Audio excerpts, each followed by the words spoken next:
හරි. එතකොට අදත් ඒක විශේෂ ගානක්. ඒ කියන්නේ මේ ලොකෝට විශේෂ ගානක් නෙමෙයි. හැබැයි මේක හොඳ ගානක්. 2017 O level. මේකේ තියෙන විශේෂත්වය තමයි මේකේ අනුපාතයි පරිමාවයි දෙක එකට කරලා තියෙනවා. මේ වගේ ගානක් ආයෙ සෙට් උනේ නැහැ. හැබැයි මේක හොඳයි. මේකේ තියෙන ලස්සන කතාව තමයි අපිට කියලා තියෙනවා අරය සෙන්ටිමීටර් දෙකක් වන යකඩ ගෝලයක ඒක උණු කරලා ඒ ගෝලයේ පරිමාවට සමාන පරිමාවක් ඇති ඍජුවෘත කේතුවක් සාදාගනු ලබන්නේ කේතුවේ පතුලේ අරය හා එහි ලම්බ උස අතර අනුපාතය 3:4 වන පරිදිය සාදාගනු ලබන එම කේතුවේ පතුලේ අරය අපිට උත්තරයක් දීලා තියෙනවා. මෙන්න මේක බව පෙන්වන්න කියලා අපිට දීලා තියෙනවා. හරි. ඊට පස්සේ ලඝු ගණක වගු භාවිතයෙන් එහි යගේ දෙවන දශම ස්ථානිය වල දිශාන ලඝු ගණක වගු භාවිතයෙන් හදන කොටස මම කරන්නේ ඒක හදාගන්න පුළුවන්. හැබැයි ඊට ඉස්සෙල්ලා කොටස තමයි අපිට මෙතන හොඳ. එතකොට මේකේ කියලා තියෙනවා මේ අනුපාතයක්. අපි මෙන්න මේ ලෝහ ගෝලේ එතකොට මේක ඝන ලෝහ ගෝලයක්. මේක උණු කරලා ඒකෙන් සම්පූර්ණයෙන් හදන මෙන්න මේ වගේ ඍජු කේතුවක්. මේ කේතුවේ අපිට දීලා තියෙනවා මොකද අරය සහ මෙන්න මේකේ ඇල පතුලේ අරය මම R කියලා ගත්තා. උස H කියලා ගත්තා. මේ දෙක අතර සම්බන්ධය දීලා තියෙන අනුපාතයකින්. ඒක මරු හැබැයි. එතකොට මෙතනත් එතකොට මම R දාගත්තේ ඉඳන් මේ ගෝලයේ අරයට මම දාගත්ත R1 කියලා. එතකොට අපිට සම්බන්ධ ගොඩනගාගෙන යන්න පුළුවන්. හරි. දැන් එතකොට අපිට මෙතන R සහ ලම්බ උස අතර මෙන්න මේ R සහ H අතර සම්බන්ධයක් ගන්න ඕනි. අපිට දීලා තියෙන්නේ එතන පතුලේ අරය.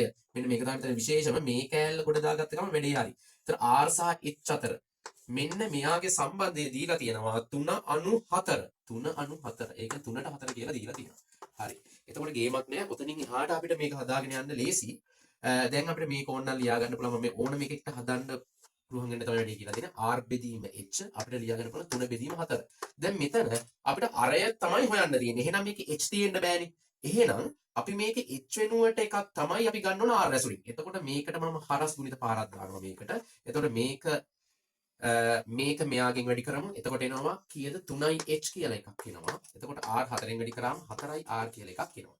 එතකොට මෙතන මට h තනි කර ගන්න ඕනි. h සමානයි 4r බෙදීම 3ක් කියලා එනවා. හරි. ඒක හරිනේ. එතකොට මෙන්න මේ සම්බන්ධය. මේ අපි ගත්ත සම්බන්ධය තමයි අපිට මෙතන තියෙන වැදගත්ම ගැල. මේක තමයි ගොඩක් උන්ට ගන්න බැරි. මොකද මේක තමයි අපිට ඉස්සරහට උවමනා වෙන්නේ. දැන් අපි ගාන හදාගෙන යන් ඔය කෑල්ල එතන උපයෝගී කරගෙන ගාන හදාගෙන යනවා. එතකොට මෙන්න මේ කේතුවේ පරිමාව. එතකොට මෙන්න මේ කේතුවේ පරිමාව අපි දන්නවා. මොකද්ද සූත්‍රේ? 3න් 1යි එතකොට පයි r වර්ගය h. ඒක දන්නත වැඩි කරන්න බෑනේ. එතකොට ගෝලයේ පරිමාව එනවා සමහරව මේ කියලා ගන්නවා 3න් 4යි පයි r ඝනය. 3න් 4යි පයි r ඝනය. එතකොට මේක දැක්කම තේරෙනවා මෙතන තියෙන එතකොට පයි අකුර මෙහෙට බෙදීමක් විදිහට යනකොට මේකට මේක කැපිලා යනවා. හරි. එතකොට මෙතන තියෙන මේ යට තියෙන 3 මෙහෙට ගුණ කිරීමක් විදිහට කරනකොට මේකයි කැපිලා යනවා. එතකොට අන්න අපිට මාන සිද්ධියක් වෙනවා. මෙතන ඉතුරු වෙනවා r වර්ගය h මරුනේ. හරි. සමානයි. එතකොට 4r ඝනය. 4r ඝනයක් සෙට් වෙනවා. දැන් මෙතන මොකද කරන්න තියෙන්නේ? අපිට h උත්තරයට එන්න බෑනේ. එතකොට මෙතන අපිට මේක අපි R1 කියලා ගමු නැත්තම් පොඩි අවුලක් වෙනවා. එතකොට අපිට මේ R1ට ආදේශ කරන්න පුළුවන්. R1ට ආදේශ කරන්න පුළුවන් නේ. එතකොට අපි R1ට ආදේශ කරමු.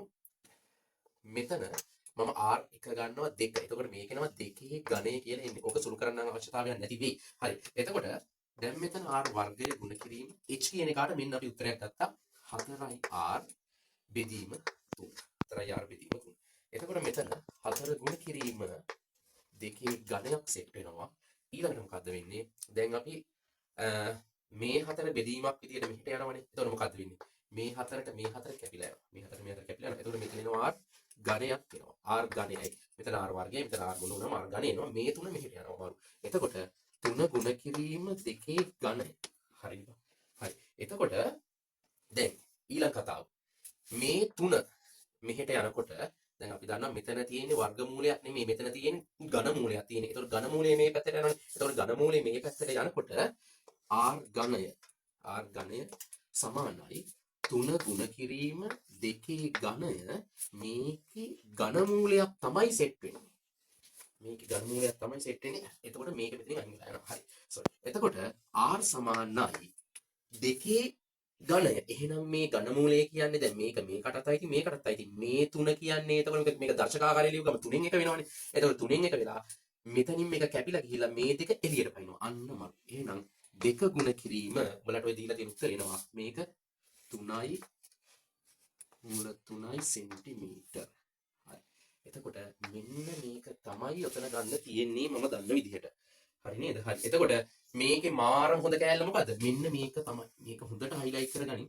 මේක තමයි නියම කෑල්ල. එතකොට මේ වගේ විශේෂ ගණන් මේක එතනම හලක අමාරු වන්නේ. මේක ඊට පස්සේ තියෙනවා ලඝු ගණක පාවිච්චි කරලා මේක හදන්න තියෙනවා. ඒක ඉතින් හදාගන්න එක උඹලට බාරයි.